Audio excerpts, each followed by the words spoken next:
The wind came down from the mountains like a freight train, dragging sheets of icy snow across the barren fields of Hollow Creek. Caleb Whitaker stood at the edge of his front porch, his weathered hand gripping the railing, his boots creaking against the old wood. His breath clouded in the frigid air, disappearing almost as quickly as it appeared. The battered Whitaker family farm sign hanging by the mailbox swung violently, the chain groaning under the strain.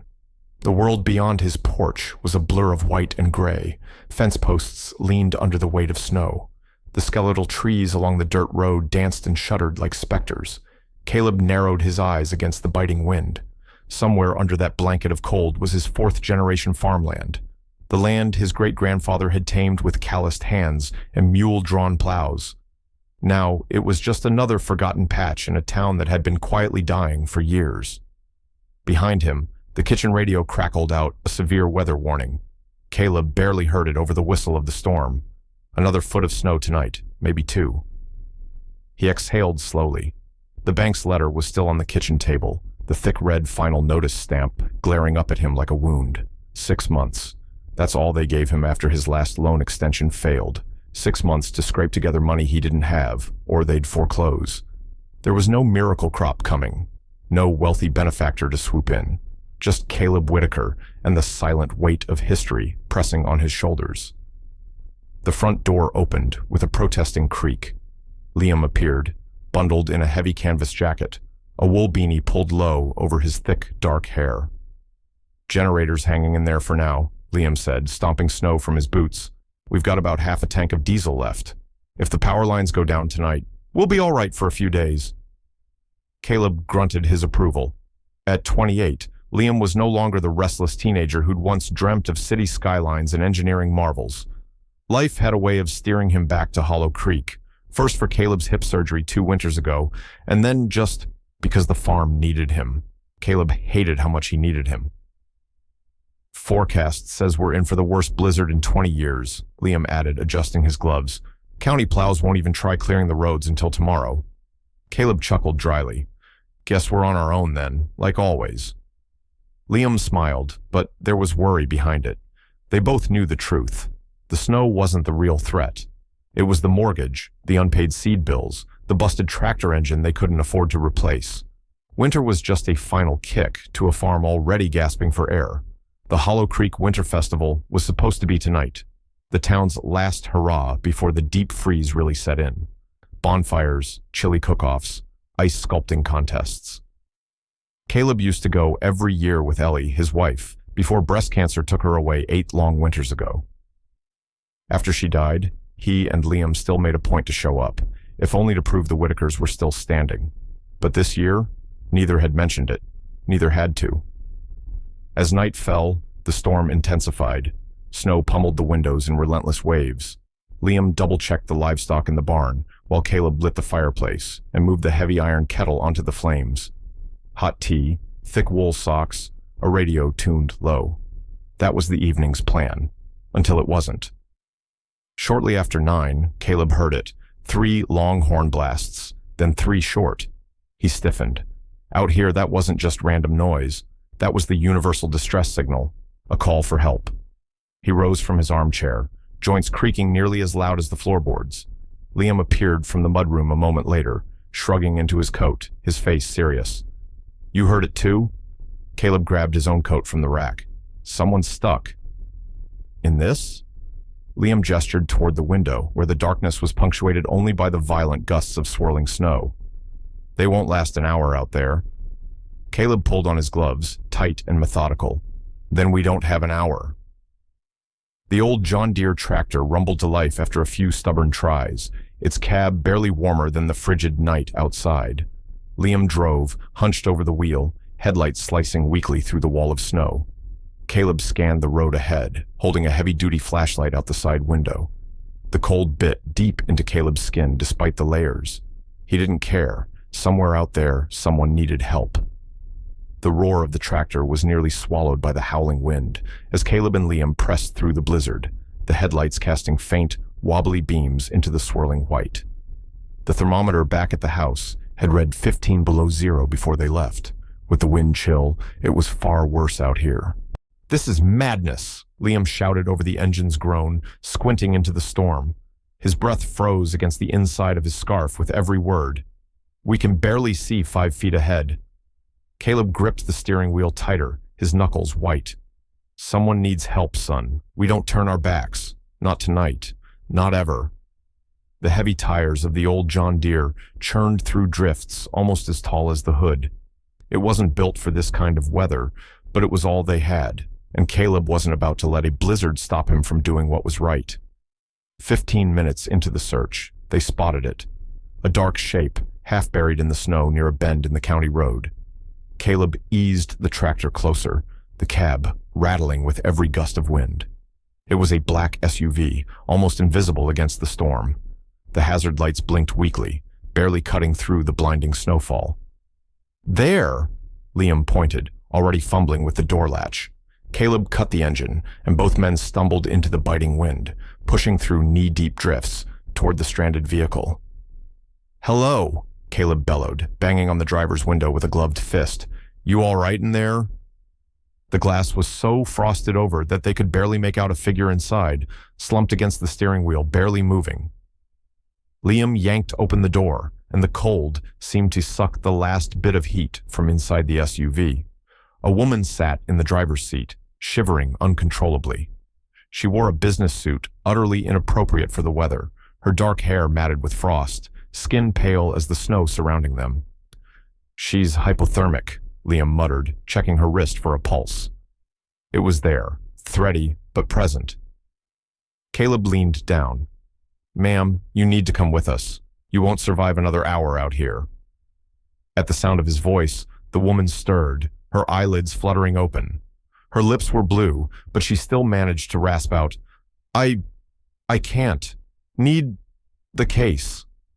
Her trembling hand gestured weakly toward the passenger seat, where a locked aluminum briefcase rested. "We'll take it too," Caleb assured her, already reaching inside. "But right now, you're coming with us. No arguments." The woman shook her head, a flash of panic momentarily sharpening her frozen features. "No. Sensitive information. Protocol." Caleb didn't have time for bureaucratic nonsense. He gently but firmly pulled her from the driver's seat, lifting her slight frame like a sack of flour. "I don't give a damn about your protocols, lady," he grunted, staggering back toward the tractor. "It's your life on the line now." Liam grabbed the briefcase and slammed the SUV door behind him, then rushed to help his father. Between the two of them, they managed to bundle the woman onto the tractor's bench seat. Caleb cranked the engine back to life, sending up a geyser of snow from the exhaust. "You okay to hold her steady?" Caleb asked as Liam wrapped his arms around the stranger, trying to share body heat. "I got her," Liam said, concern etched deep in his brow. "She's half frozen, Dad. We need to move. Fast." Caleb nodded grimly, shifting the tractor into gear. They rumbled back toward the distant glow of the farmhouse, the blizzard closing in, tighter around them with every yard they fought to reclaim. The trip back felt twice as long. Every minute, Caleb kept checking the woman through glances, her shallow breathing, the limpness of her body, the icy pallor of her skin. "Hang on, darlin'," he muttered under his breath, the words almost a prayer. By the time the tractor clattered into the yard, the house looked like a lighthouse in a white ocean. Warm light spilling from every window, the only beacon for miles. Liam jumped down first, kicking open the front door before rushing back to help his father carry the woman inside. The moment they crossed the threshold, the wave of warmth hit them, the crackle of the fire in the hearth, the smell of wood smoke and pine. "Lay her here by the fire," Caleb barked, clearing the coffee table with a sweep of his arm. They set the woman down gently, and Liam fetched blankets while Caleb stripped off her wet outer layers as best he could, leaving the base layers intact to preserve her modesty and warmth. "Bring the emergency kit," Caleb ordered. "We need to warm her slow. Don't shock her system." Liam disappeared into the kitchen and returned moments later with a worn red first aid box. Caleb pulled out chemical hand warmers, activating them with sharp shakes, then tucked them under the woman's arms and against her chest.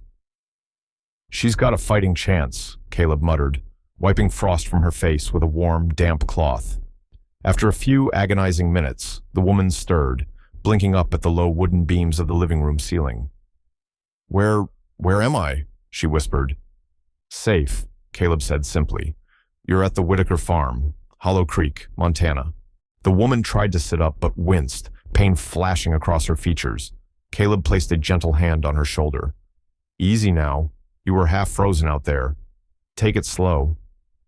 "My case," she croaked. "Right here," Liam said, setting the aluminum briefcase next to her. "Didn't leave it behind." Relief flooded her face, but it was tinged with wariness.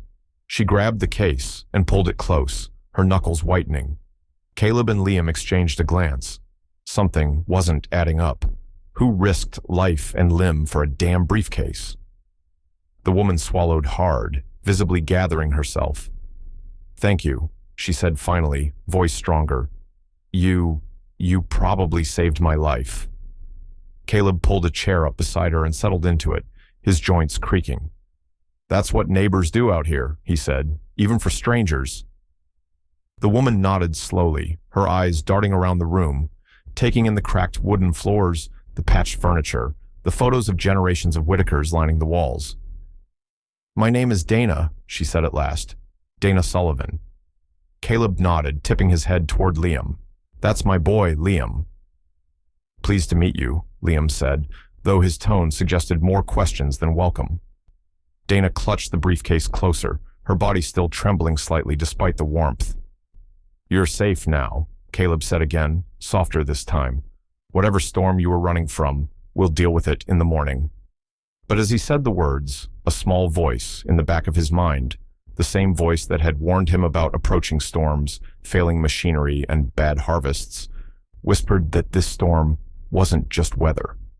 And somehow, by stopping for that stranded stranger, the Whitakers had stepped into something far bigger and far more dangerous than they had ever bargained for. The storm raged on through the night, its icy fingers clawing at the windows of the old Whitaker farmhouse. Inside, however, the kitchen glowed with a soft, golden warmth, a fragile island of safety amid the howling chaos beyond. Caleb Whitaker moved with practiced ease around the stove, ladling steaming stew into mismatched bowls, while Liam set down a fresh stack of firewood by the hearth. Dana Sullivan sat rigidly at the heavy oak table, her shoulders still hunched as if she hadn't yet registered she was out of danger. She wore an oversized flannel shirt Caleb had loaned her, one that had clearly seen better days, and a pair of Liam's sweatpants rolled up at the cuffs. Despite the warmth and dry clothes, a faint shiver still ran through her every so often. "Eat," Caleb said gruffly, sliding a bowl in front of her. "Won't do you any good sitting there starving." Dana looked down at the food, hesitation flickering in her sharp green eyes, before picking up a spoon with a hand that still trembled slightly from the cold. Caleb and Liam exchanged a brief glance. Neither said a word about her refusal to tell them her full name or why she was out on Hollow Creek Road during the worst blizzard in recent memory. "How's the feeling in your fingers?" Liam asked, trying to sound casual as he tossed another log onto the fire. Dana flexed her hands, which were wrapped around the bowl now. "Better," she said simply, her voice hoarse. An awkward silence settled between them, broken only by the pop and crackle of the fire. Caleb busied himself wiping down the counter, giving her space, but Liam couldn't seem to stop himself from sneaking glances at their unexpected guest. Something about her didn't sit right.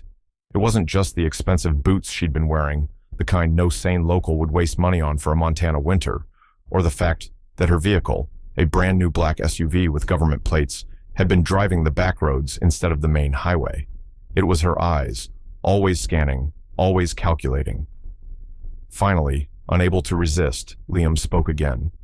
"You from around here?" Dana shook her head. "Passing through," she said, the words clipped. "Hell of a time to be out sightseeing," Caleb drawled. Dana offered a tight smile, one that didn't reach her eyes. "Had some business." Another non-answer. Caleb grunted but didn't press. He understood the value of letting a wary animal come to you in its own time. Liam, younger and less patient, bit back another question, choosing instead to sip his coffee and study her. For a few minutes, the only sounds were the wind shrieking against the eaves and the clink of spoons against ceramic. Then, as Dana shifted to reach for the salt, Something slid from the inner pocket of the flannel shirt and hit the floor with a soft thud. Liam bent instinctively to pick it up. It was a wallet, not just any wallet, a federal issue badge case, the kind he'd only ever seen in movies. The golden eagle and the bold letters caught his eye immediately. Federal Bureau of Investigation. He froze, staring at it, realization dawning like a slow sunrise. Dana's eyes widened slightly, the first genuine emotion she'd shown all night. She reached out, but Liam had already flipped it open. There, clear as day, was her photo, her name, and her title. Special Agent Dana Sullivan. The room seemed to shrink around them. Caleb's eyebrows shot up, but he remained silent, letting Liam handle it. Liam looked from the badge to Dana, suspicion sharpening his features. FBI? Dana exhaled slowly, the tension in her posture visible now. She leaned back in her chair, her hands flat on the table where they could be seen. Yeah, she said, voice steady.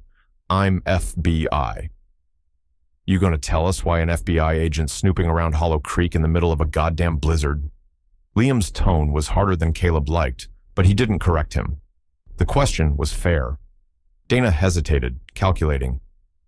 I'm not here for you, she said finally, or anyone in Hollow Creek. That's supposed to make us feel better? Liam shot back. Caleb stepped in then, voice calm but firm.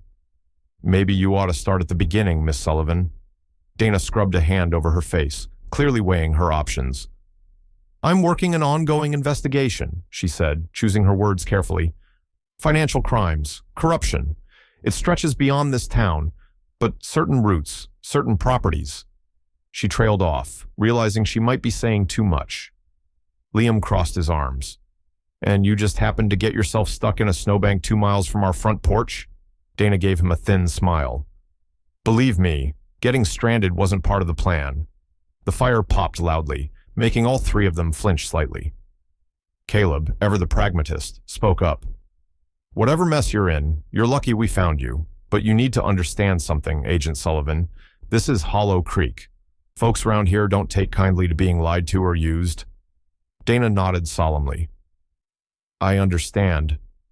She seemed sincere, but Liam wasn't buying it completely. He saw the way she kept glancing toward the window, like she was expecting someone, or something, to show up. You alone? Liam asked, voice low. Dana hesitated a fraction too long. For now, she said. It wasn't the answer he wanted. Caleb noticed the way Liam's jaw tightened, the way his hand flexed slightly, as if resisting the urge to act. He put a calming hand on his son's shoulder. No one's throwing anyone out in the storm, Caleb said, his voice brooking no argument. We'll sort it out come morning. Dana visibly relaxed, just a little. Thank you, she said, and this time it sounded genuine. Caleb nodded once and turned to busy himself with stoking the fire, but as he worked, his mind was racing. Why would an FBI agent be out here alone, without backup, during a record-breaking blizzard? What business could possibly be so urgent it risked her life? Liam wasn't as subtle.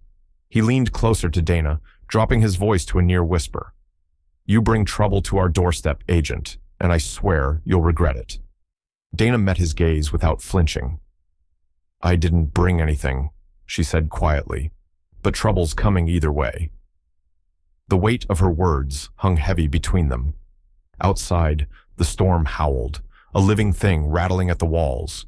Inside, the Whitakers and their unexpected guest sat in uneasy silence, each lost in their own worried thoughts, none willing to say aloud what they all knew deep down. The real storm hadn't even started yet. By dawn, the furious roar of the blizzard had faded into an eerie stillness. The thick snow draped Hollow Creek like a heavy white quilt, smoothing over every fence post, every tree limb, every memory of the chaos that had raged through the night. The wind had died, leaving behind only a profound, breathless silence, as if the valley itself was holding its breath. Inside the Whitaker farmhouse, the first rays of winter sun streamed through the frosted windows, painting the worn wooden floors in a muted gold. Caleb Whitaker stirred from his armchair by the fire, his stiff joints protesting as he rose. Across the room, Liam was already shrugging on his jacket, ready to assess the aftermath of the storm. Dana Sullivan sat at the kitchen table, nursing a second cup of coffee, her eyes distant, her posture tight. She had slept fitfully, if she had slept at all, after the revelations of the night before. Although Caleb and Liam had shown her nothing but kindness, her instincts, honed from years in federal service, refused to let her fully lower her guard. Caleb rubbed a hand through his graying beard and glanced outside. "Looks like the worst of it's over," he said. "We'll need to start clearing paths before it ices up worse." "I'll get the tractor ready," Liam offered, reaching for his insulated gloves. But before he could step outside, he froze mid-motion, his gaze narrowing.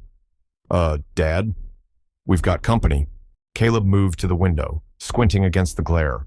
A convoy of 3 dark SUVs was crawling up the rutted driveway, their tires crunching through the packed snow.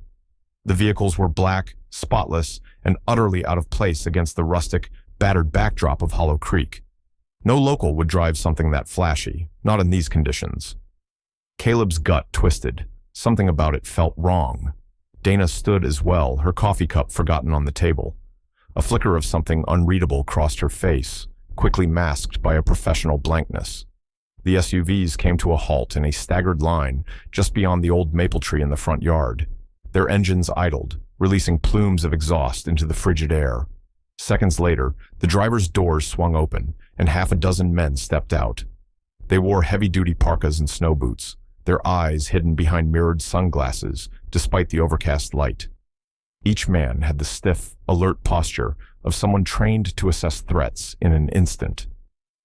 "Well, they sure ain't the welcome wagon," Caleb muttered, already reaching for the old Winchester rifle he kept propped behind the kitchen door, a habit born of a lifetime in the country, where emergency response was measured in hours, not minutes. "Wait," Dana said sharply, stepping between him and the door. "Don't escalate this." "You know who they are?" Liam asked, his voice low. "Not exactly," Dana admitted, "but I know the type." Before they could strategize further, there was a sharp, deliberate knock on the front door, not the hesitant tap of a neighbor checking in after the storm. No, this was a professional knock, firm, commanding. Caleb exchanged a grim look with Liam, then cracked the door open, keeping the chain lock engaged. A man in his mid-40s stood on the porch, his parka zipped to the chin, a two-way radio clipped to his belt. His smile was professional, his eyes anything but warm. "Morning, sir," the man said, flashing a laminated badge that read, "Emergency Response Team, Federal Emergency Management Division. We're conducting wellness checks in the area after the storm, making sure everyone's all right." Caleb didn't unchain the door. His instincts, sharpened by decades of harsh seasons and harsher people, told him this wasn't right. "Appreciate it," Caleb replied carefully, "but we're fine." The man kept smiling. "Mind if we step inside?" "Just routine." Before Caleb could answer, Dana appeared at his shoulder, her face the picture of casual politeness. "Thanks, but that won't be necessary," she said crisply. "I've already submitted status updates through official channels." The man's smile tightened at the edges. "And you are?" "Agent Dana Sullivan, FBI," she said smoothly, flipping her own badge open so quickly it was almost a sleight of hand. "I'm currently overseeing the welfare of this household." There was a long pause. The man's eyes flickered to the others behind him, a silent exchange passing between them. Finally, he nodded once, curtly. "If you need anything, ma'am, don't hesitate to reach out." With that, he turned and signaled to his men. They returned to their SUVs, engines revving as the convoy slowly retreated back down the drive, the black vehicles quickly swallowed by the blinding landscape. Only when they were out of sight did Caleb shut the door fully, bolting it for good measure. "What the hell was that about?" Liam demanded. Dana exhaled slowly, her shoulders sagging for the first time since they had found her in the snow.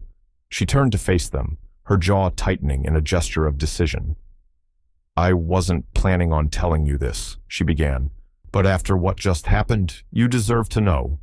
She pulled a chair out and sat, her gaze steady on Caleb and Liam.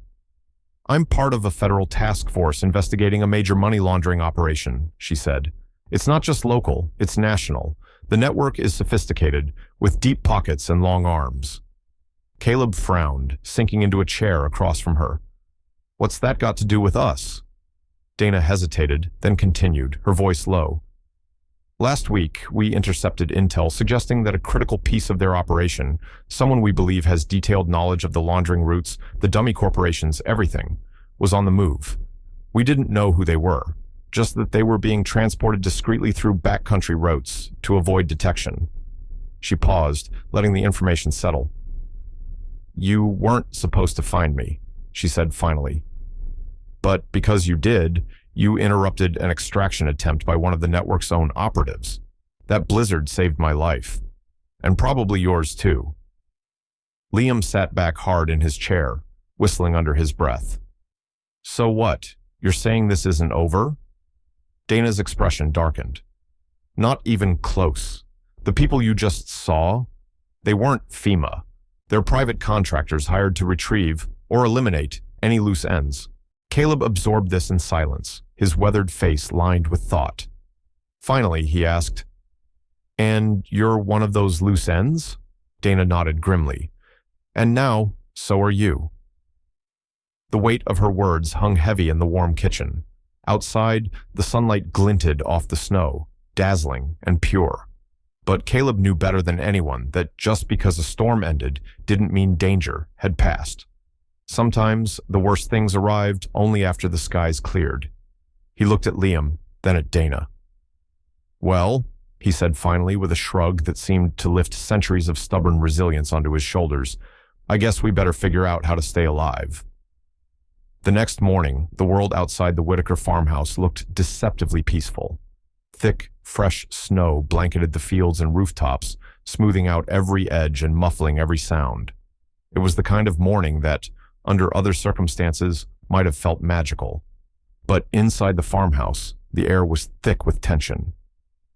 Caleb sat at the kitchen table, staring at the maps Dana had spread out.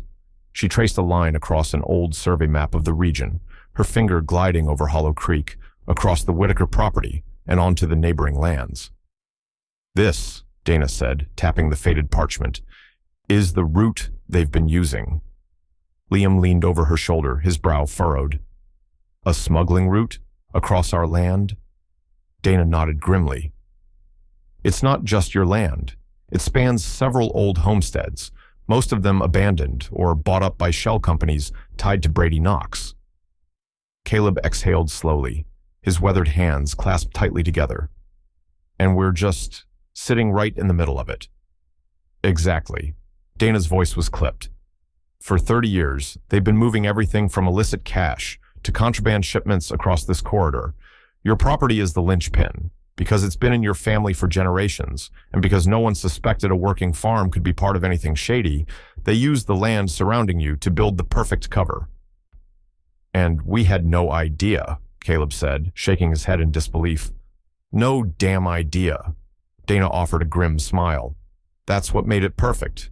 You weren't involved, so no one ever thought to look closer. The realization hit like a sledgehammer. Caleb thought about the fields he'd plowed, the fences he'd mended, the barns he'd repaired with blood, sweat, and borrowed money, all while unknowingly guarding a hidden artery of corruption. Liam folded his arms across his chest, pacing. So what now? We just sit here with a target on our backs? Dana hesitated. The FBI wants to secure the evidence, the route, the land records, any signs of tampering. But her gaze darkened. Brady Knox and his people? They won't just walk away. Now that they know you're involved, they'll see you as a threat. We didn't ask to be involved, Caleb said, his voice low, nearly a growl. Dana looked him dead in the eye. Doesn't matter. You are. A long silence stretched between them, broken only by the ticking of the old clock on the wall. Finally, Caleb stood, every inch of his frame radiating stubborn resolve. We're not running. Dad, Liam started, but Caleb cut him off with a look. This is our land, our home. I'm not letting some slick businessman and his hired guns scare us off it. Dana's lips pressed into a thin line, but she didn't argue. Instead, she slid a battered black duffel bag across the table toward him. Caleb opened it to find a small radio, a GPS unit, and 2 pistols. "I can't officially deputize you," Dana said, her voice matter-of-fact, "but I can damn sure make sure you're not defenseless." Caleb stared at the weapons for a long moment. He hadn't fired a gun in years, not since hunting trips with Liam when his boy was still just knee-high, but he knew how to handle one. He knew how to protect his own. Liam picked up one of the pistols, weighing it in his hand. "Guess it's going to be one hell of a weekend." Dana allowed herself the barest hint of a smile. "You have no idea." By noon, the weather had cleared enough to survey the damage.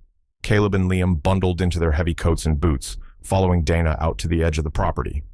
It didn't take long to spot the signs.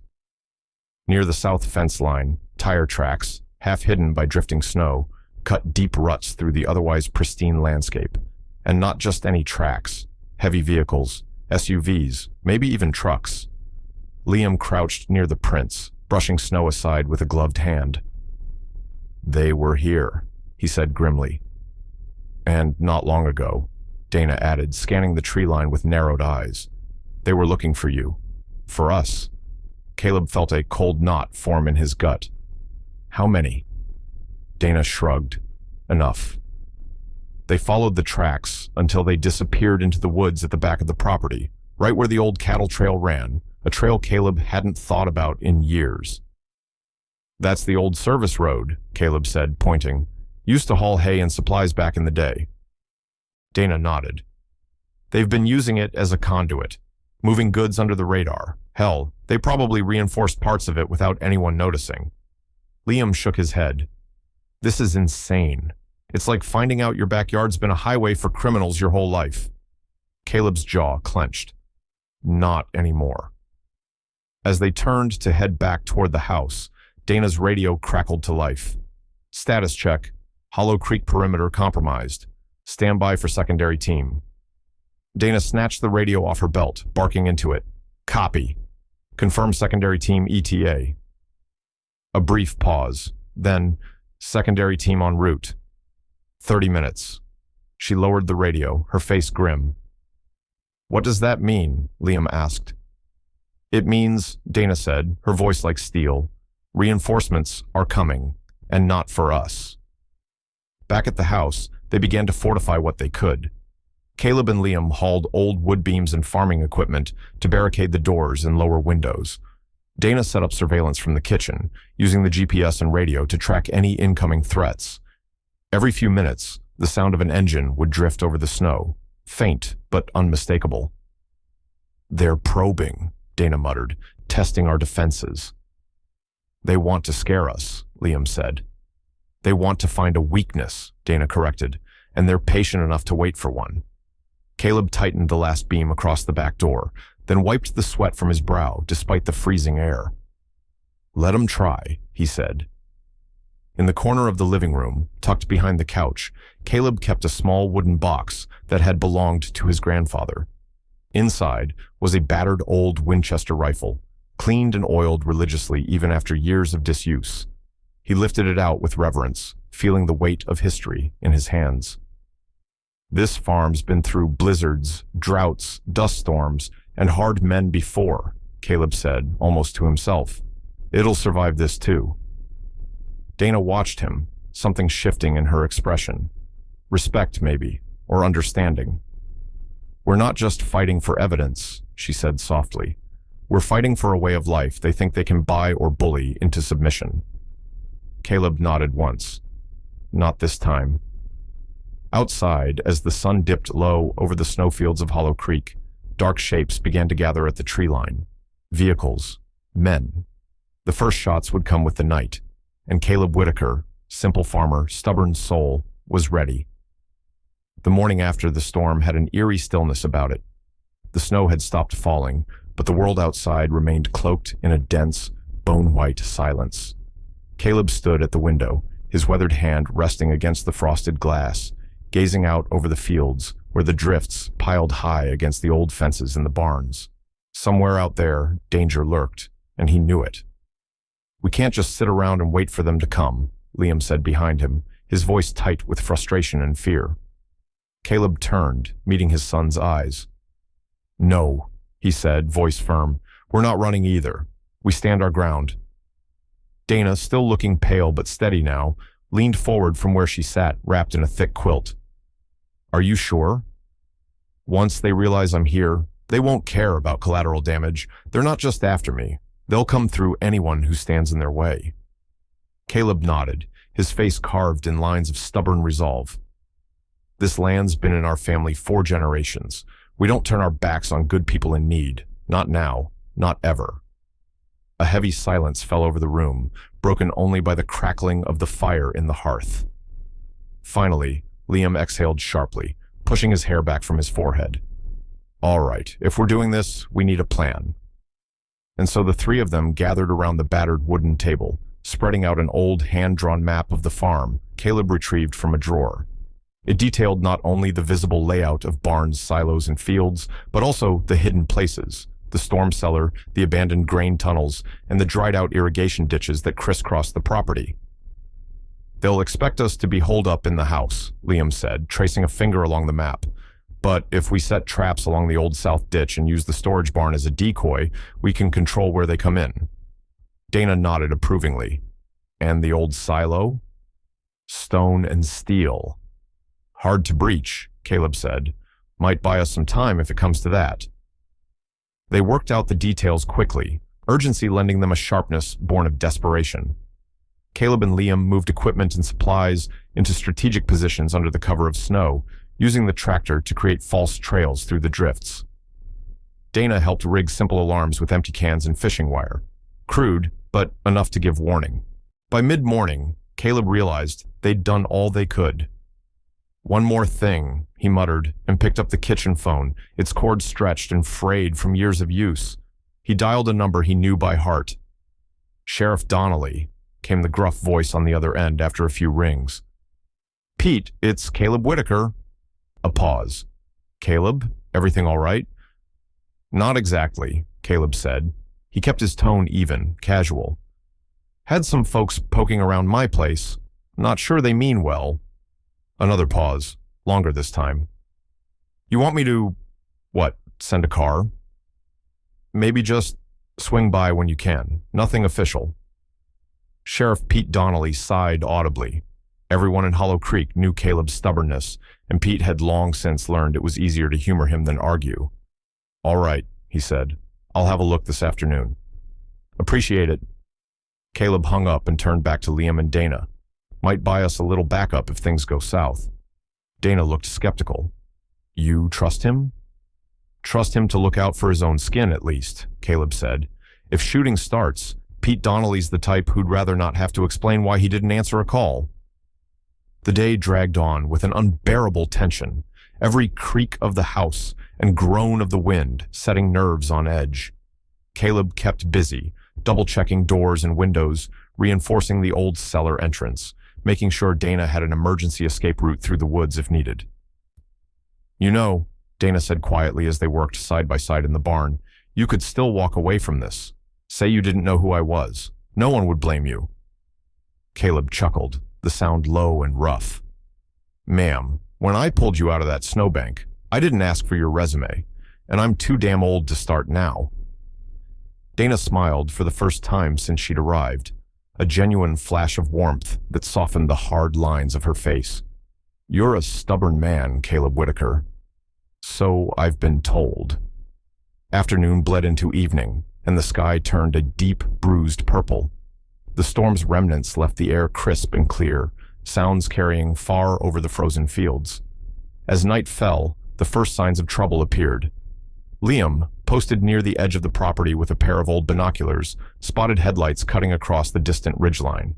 No roads ran that way, not public ones anyway. "They're here," he radioed back to Caleb and Dana, his voice low and grim. "Positions," Caleb ordered. "Remember, we slow 'em down, stay hidden, and don't get heroic unless we have to." Dana crouched near the root cellar entrance, firearm ready. Caleb manned the upper loft of the barn with an old deer rifle, watching the approaches. Liam slipped into the irrigation ditch, ready to trigger one of their makeshift noise traps. The first of the black SUVs came into view just past midnight, crawling along the tree line like a hunting wolf. Another followed, and another, 3 in total. They stopped near the old tractor shed. Figures emerged, bundled in dark parkas, weapons slung low and professional in their movements. Not sheriff's men, Caleb muttered to himself. Not by a damn sight. The lead figure signaled with a flashlight, a practiced military-style movement. The others fanned out, moving with lethal efficiency. Caleb exhaled slowly. The battle for Hollow Creek's soul had begun, and it would be fought not with armies, but by a broken farmer, his son, and a stranger he'd pulled from death's grip. And somehow, Caleb thought, that might just be enough. The cold morning air was razor-sharp against Caleb Whitaker's face as he knelt behind a snowbank, his heart hammering in his chest.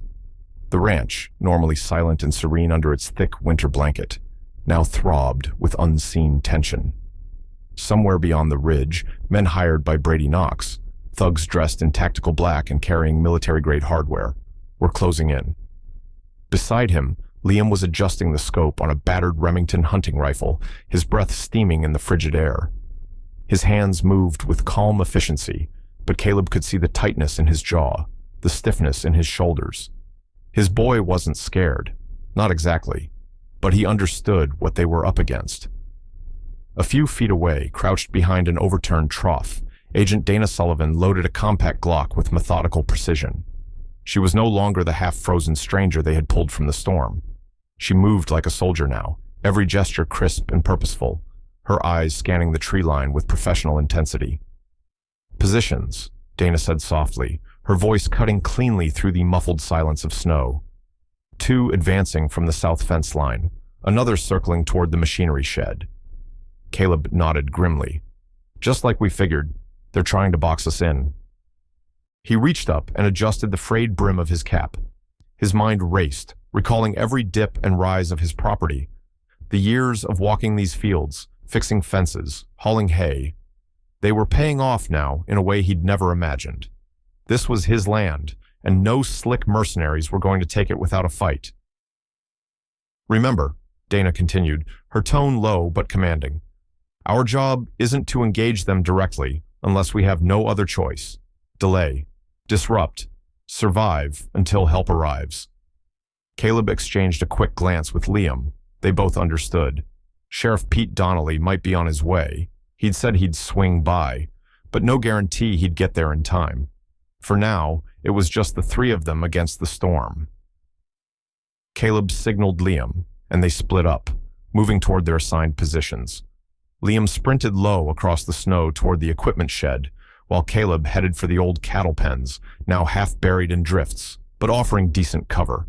The first shots cracked through the frozen morning air, sharp and vicious. Caleb flattened himself against the frozen earth, heart thudding painfully against his ribs. Dana returned fire with chilling precision, her shots echoing back with measured control. Caleb saw one of the advancing figures stumble and fall, disappearing into the snow. "One down," Dana called over the radio clip to her vest. 2 more pushing from the east." Caleb peered through the slats of the broken corral fence. Sure enough, 2 shadows were moving in a staggered formation, their dark shapes nearly blending into the gray landscape. These weren't amateurs. Whoever Brady Knox had hired, they knew how to move in rural terrain. But they didn't know Hollow Creek, and they sure as hell didn't know Caleb Whitaker. He waited, breath puffing in rhythmic clouds, until the first figure stepped into the depression near the frozen stock pond, exactly where the ground sloped downward and footing was treacherous. The man slipped, instinctively raising his weapon for balance, exposing his side. Caleb squeezed the trigger. The crack of his old .30-06 shattered the air, and the man went down hard. The second attacker dove for cover behind a feed bin, returning fire blindly. Bullets kicked up plumes of snow around Caleb's position, but he stayed low, moving laterally toward the abandoned hay barn, where Liam had set up an improvised crossfire point. A fresh barrage of gunfire erupted from the machinery shed, Liam's position. Caleb's gut twisted. Was Liam hit? Then he heard it. A hoarse shout, not in pain, but in warning. "Dad, they're flanking right. 2 more coming from the silo," Caleb cursed under his breath. They had underestimated the number of attackers. From his vantage point, he saw Dana shift positions, moving with an eerie kind of efficiency, almost gliding across the snow. She rolled behind a half-buried stack of hay bales, pulled a flashbang from her belt, and without hesitation, lobbed it toward the advancing pair. A second later, the dull whomp of the detonation punched through the air, followed by the unmistakable cries of confusion. Dana was up instantly, sprinting forward in a low crouch, weapon raised. In one fluid motion, she disarmed one man, slamming her knee into his midsection, and sent him sprawling into the snow. The other turned to flee, but caught a swift blow from the butt of her Glock across his temple and collapsed. Liam stared in open-mouthed astonishment from his cover. "Remind me," he muttered into the radio, "never to piss her off." Caleb almost smiled, but the battle wasn't over yet. More figures were emerging from the woods to the east. 5, maybe 6. Too many. "Fall back to the house," Dana barked. "Regroup." They moved quickly, Dana covering their retreat with short, disciplined bursts of gunfire that drove the attackers to ground. Caleb and Liam sprinted for the ranch house, snow flying around their boots. As they reached the porch, the roar of an engine cut through the air. At first, Caleb feared reinforcements had arrived for Knox's thugs. But then he spotted it. A battered county patrol truck, lights flashing. Sheriff Donnelly skidded to a halt in the driveway, door flying open, shotgun in hand. "The hell's going on here?" he shouted, taking in the scene with wide eyes. "No time to explain," Dana snapped. "They're armed, trained, and coming fast." Donnelly didn't argue. He racked a shell into the chamber of his shotgun and dropped behind the cover of his truck. The attackers hesitated now, faced with unexpected law enforcement presence. The balance of power had shifted. Dana wasted no time. "Sheriff, radio for backup. Get state police, FBI, anyone you can reach." "I'm on it," Donnelly grunted, fumbling for his radio. Across the snow-covered yard, the mercenaries regrouped, exchanging frantic hand signals. Their assault had been sloppy, disorganized, and now, with law enforcement on site, they were losing control of the situation. Suddenly, a black SUV roared to life near the tree line, a retreat. Within seconds, the others were scrambling after it, abandoning their positions. Dana fired a warning shot, but didn't pursue. She knew better than to give chase without backup. As the last of the attackers disappeared into the trees, Caleb finally allowed himself to exhale. His arms felt like lead, his legs weak beneath him. They had survived. For now. Dana lowered her weapon, scanning the perimeter with wary eyes. "This isn't over," she said grimly. "Knox won't give up that easy." Caleb leaned heavily against the porch railing, looking out over the battered, snow-scarred landscape of his ranch, his home, his legacy. "They're gonna find out," he said quietly. "You don't mess with Hollow Creek, not while there's still folks willing to fight for it." Beside him, Liam rested a hand on his shoulder, and in the distance, beyond the trees, sirens began to wail. Morning broke over Hollow Creek in a blaze of pale gold, brushing the snow-laden fields with light so pure it seemed almost otherworldly. Caleb Whitaker leaned against the worn wooden railing of the porch, a heavy blanket draped over his shoulders, a cup of steaming coffee nestled in his calloused hands. His body ached from the chaos of the night before, but his mind was sharp, restless. Out in the fields, where the snowbanks still bore the deep scars of the battle, silence had reclaimed its throne. The only movements came from a few stubborn crows and the plumes of breath rising from the livestock in the barns.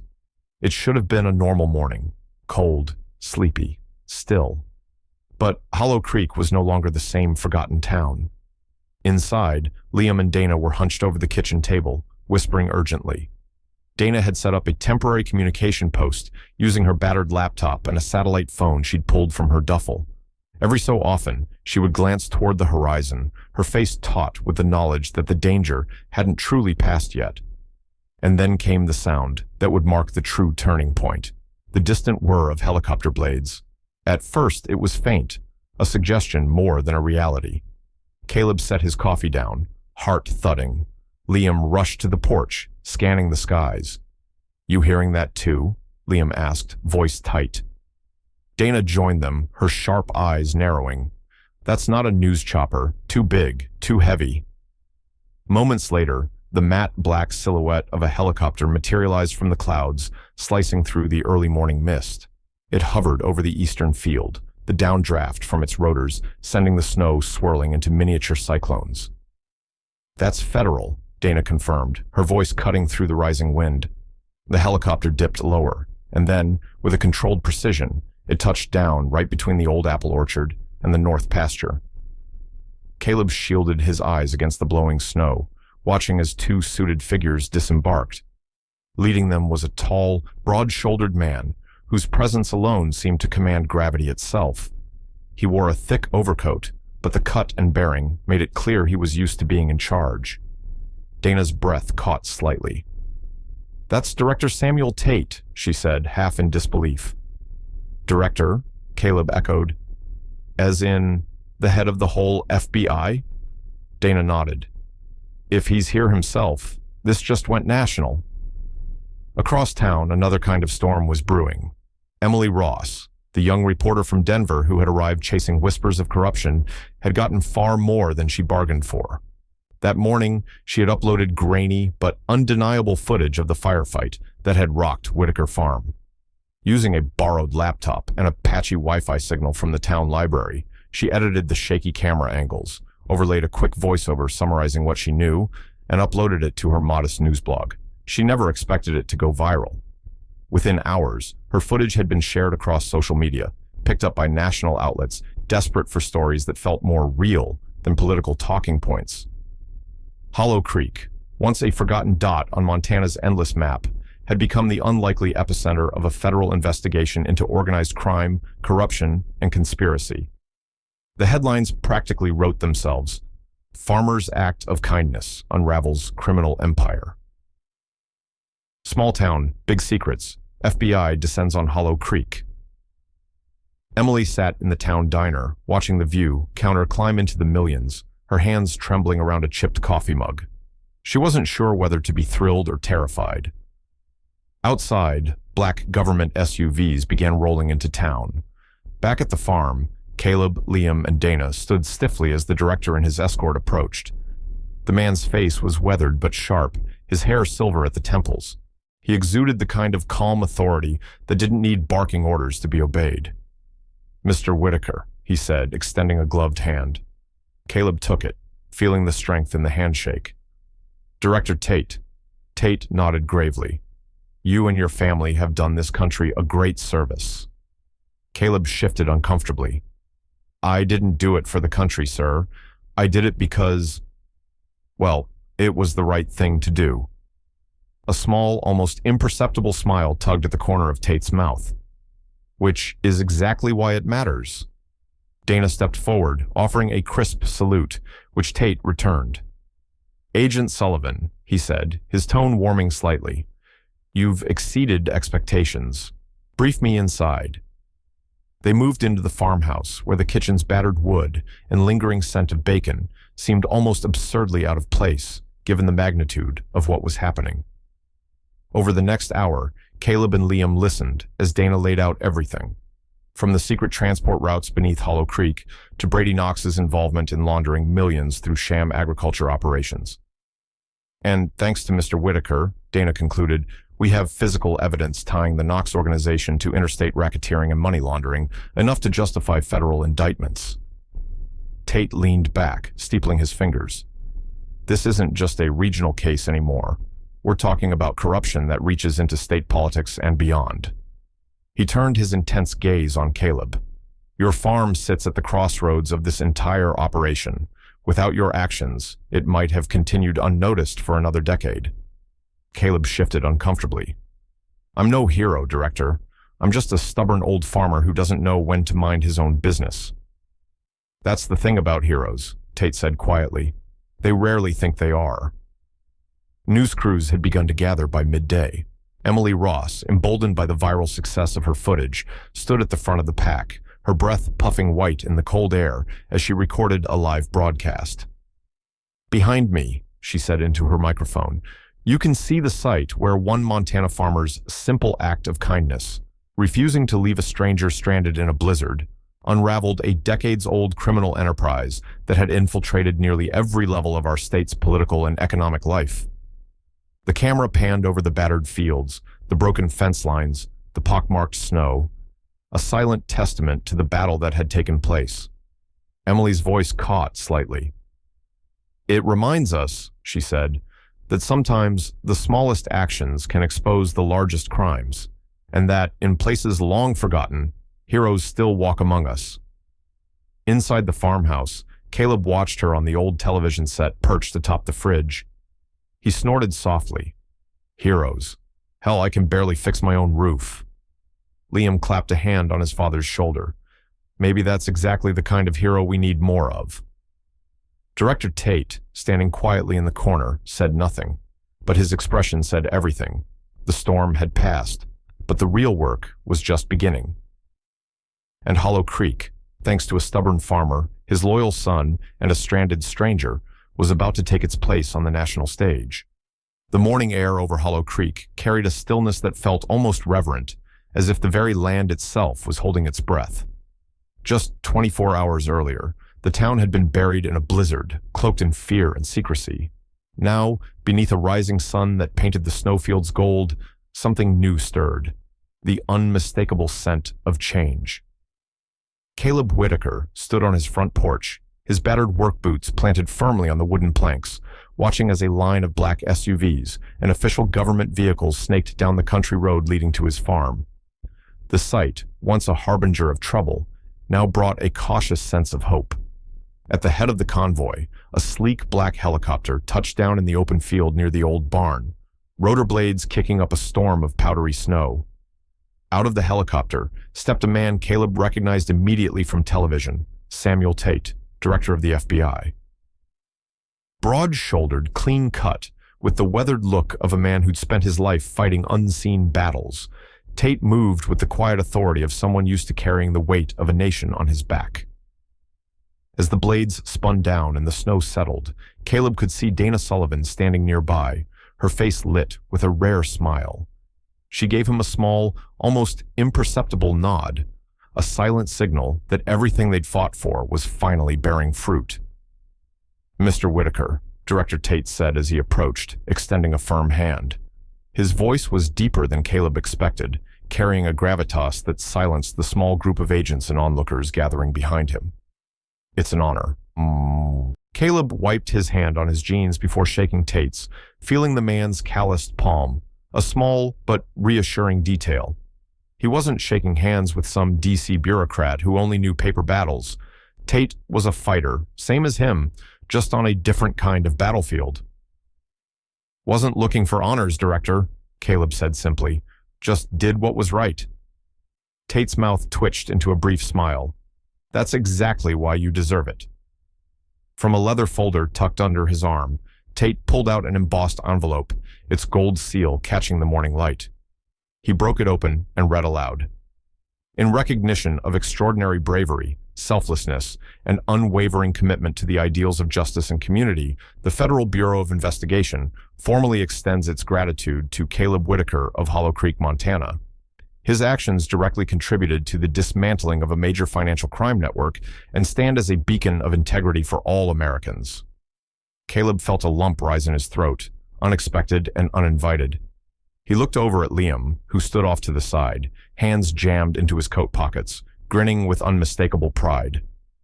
Tate handed the framed citation to Caleb, who took it awkwardly, like he wasn't quite sure what to do with it. "There's more," Tate continued, his voice dropping into a lower, more confidential tone. "We'd like to officially request your cooperation in assisting our ongoing investigations. Your knowledge of the land, the people here, it's invaluable." Caleb raised an eyebrow. "You want a broke farmer on a federal task force?" Tate chuckled, a low, genuine sound. "We want a man who knows the meaning of loyalty, a man who can tell when something doesn't smell right. You wouldn't be a badge-carrying agent, more like a consultant. Help us finish cleaning up what you helped expose." Caleb hesitated.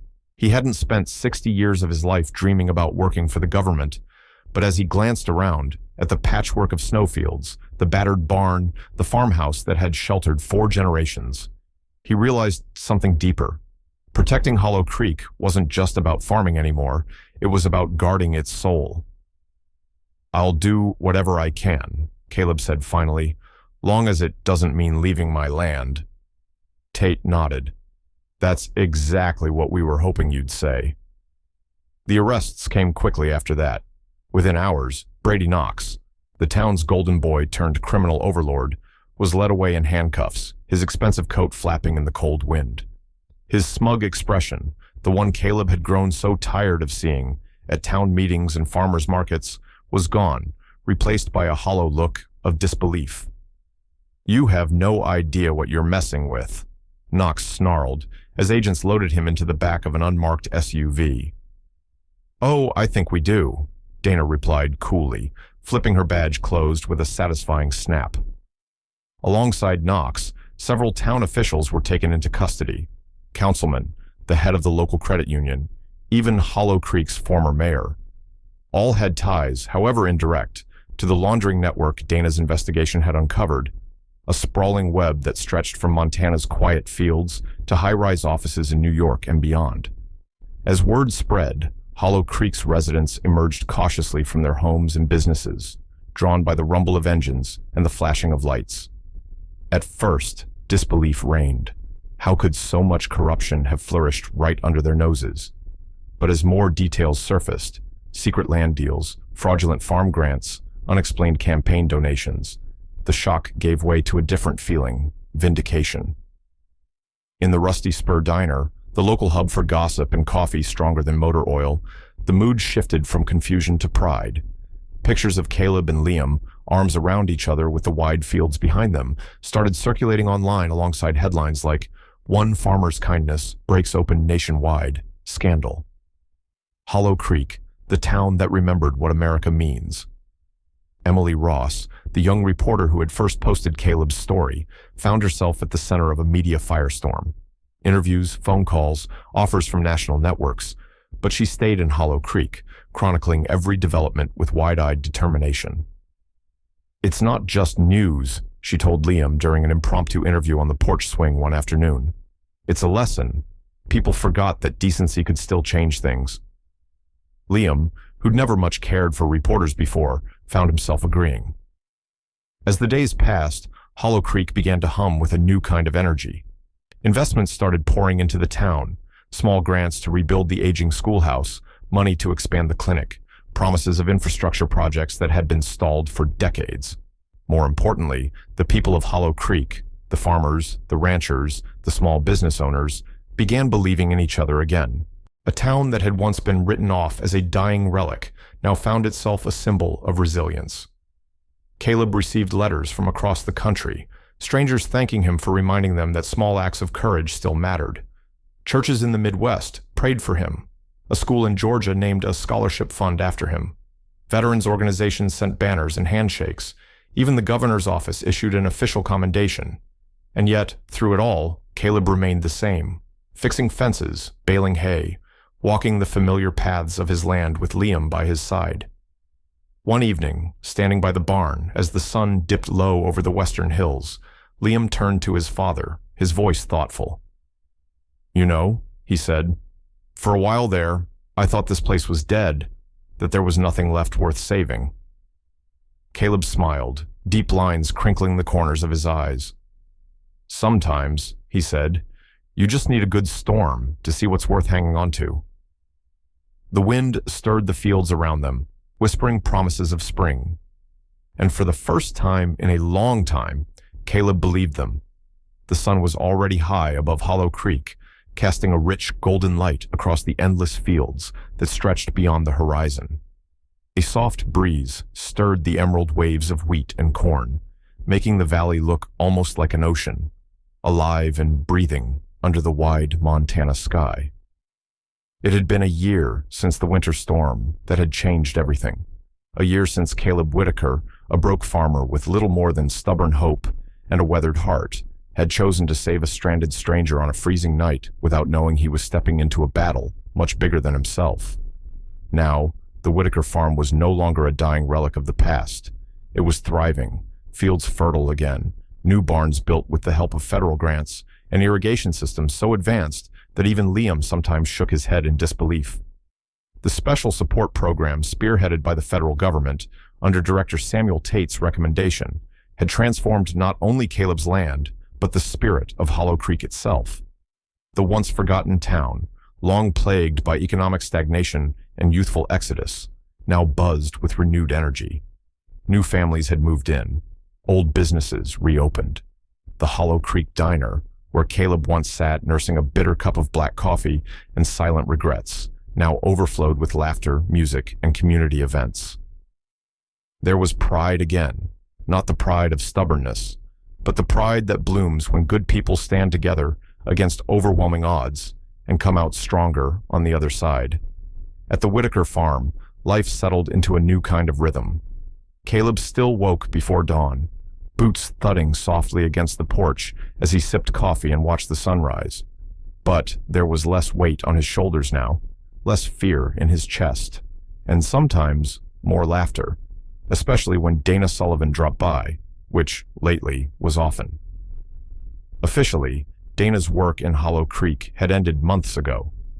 She had closed the federal investigation into Brady Knox's criminal enterprise with full convictions, unsealing a network of corruption that had snaked into local government, banking, and agriculture.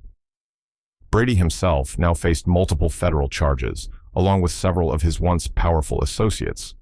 But Dana hadn't left Hollow Creek behind. Not really. She claimed it was because she needed a quiet place to breathe after years of undercover work. But the way she lingered at the Whitaker farm, sharing meals, repairing fences, laughing at Liam's deadpan jokes, told another story. Hollow Creek, with its stubborn kindness and worn beauty, had gotten under her skin the same way it had once captured Caleb's and Clara's hearts a lifetime ago. Today, she was sitting on the tailgate of Caleb's truck, sleeves rolled up, laughing as she and Liam debated the proper technique for laying irrigation lines. Caleb watched them from a few feet away, an easy smile pulling at the corners of his mouth. He hadn't smiled like that in years, not since Clara. A soft neigh drew his attention to the fence, where his granddaughter's pony, a new addition thanks to a long-overdue sense of joy in the family, grazed lazily. The simple, ordinary sights, horses, fields, laughter, felt almost extraordinary after everything they had endured. Caleb let the moment soak into him, deeper than the sun's warmth, deeper than the satisfied ache of a good day's work. It was the kind of peace that had nothing to do with money or success. It was the harvest of hope, sown not with machinery or chemicals, but with kindness, sacrifice, and stubborn belief in doing the right thing, even when it made no damn sense at the time. He wandered toward the field's edge, where Liam was now coiling a hose. Without thinking, Caleb reached out and clasped his son's shoulder, steady and firm. Liam turned, the easy grin on his face faltering slightly as he caught the seriousness in his father's eyes. "You know," Caleb said, voice low and rough with emotion. He didn't bother hiding anymore. "Your mama always used to say the land can tell when you give up on it." Liam nodded, the memories of his mother's soft voice blending with the late afternoon wind. "We almost did," Liam murmured. "But we didn't," Caleb said, squeezing Liam's shoulder once, then letting his hand fall. He turned his face toward the horizon, where the fields shimmered under the Montana sun, so alive it almost hurt to look at. "Only thing you gotta do," Caleb said, voice barely louder than a whisper, "is hold the line. Stick to what's right. Plant the seeds of decency, even when the world looks barren." He paused, his weathered face creasing into a smile so genuine it made Liam's throat tighten. "Those seeds, they'll find a way to sprout," Caleb finished. "Might not be when you expect, but they will." Father and son stood there for a long moment, side by side, letting the silence stretch.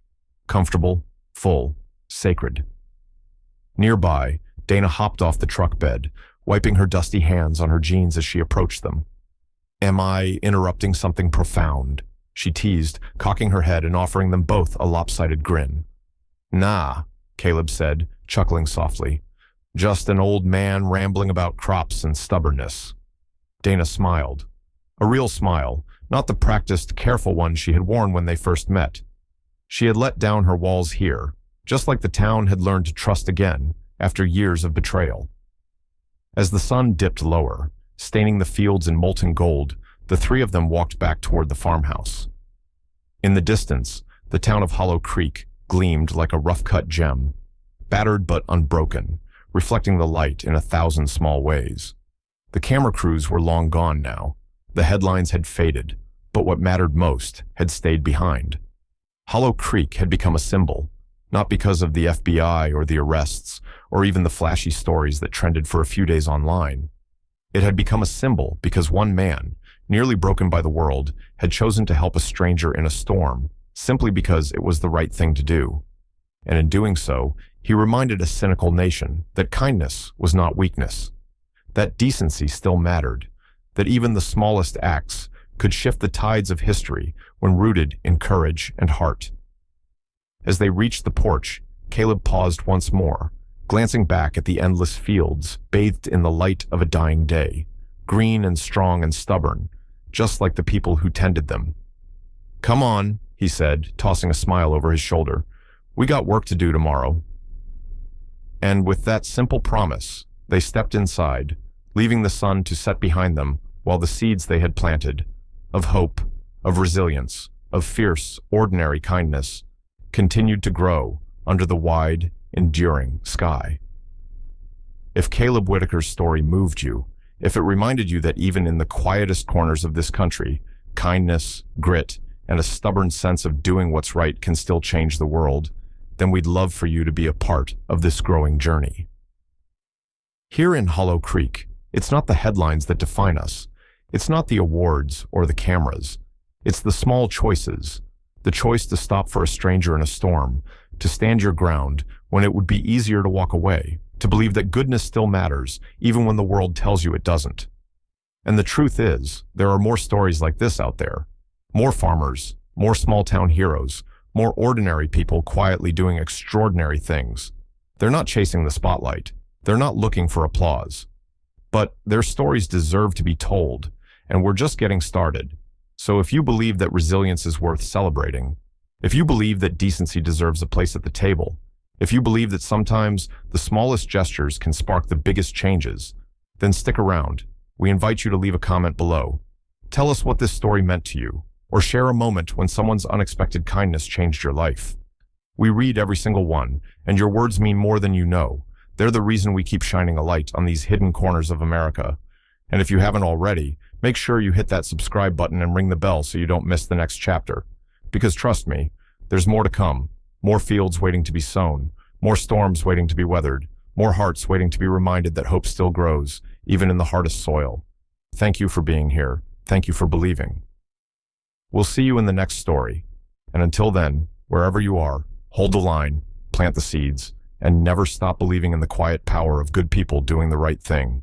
We'll be right here, waiting to share it with you. See you in the next chapter.